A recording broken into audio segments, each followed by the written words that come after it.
ki senden ayrı qala bilmərəm. Bilirsən ki sevərək ayrıla bilmərəm. Hər hal olmur iki ürəyin bir olması bir, qalar ürəyim səninlə ala bilmərəm. Bilirsən ki səndən ayrı qala bilmərəm. Bilirsən ki sevərək ayrıla bilmərəm. Hər hal olmur iki ürəyin bir olması bir, qalar ürəyim səninlə ala bilmərəm. Bilirsən ki səndən ayrı qala bilmərəm. Bilirsən ki sevərək ayrıla bilmərəm. Hər hal olmur iki ürəyin bir olması bir, qalar ürəyim səninlə ala bilmərəm.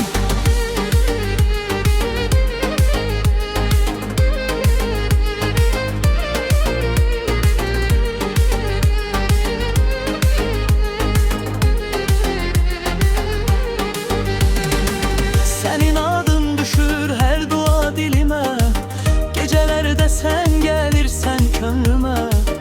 Bir yol varmış o da gedir səndən yana. Mən qalıram bu sevginin içində. Bilirsən ki səndən ayrı qala bilmərəm. Bilirsən ki sevərək ayrıla bilmərəm. Hər hal olmur iki ürəyin bir olması bir, qalar ürəyim səninlə ala bilmərəm. Bilirsən ki səndən ayrı qala bilmərəm.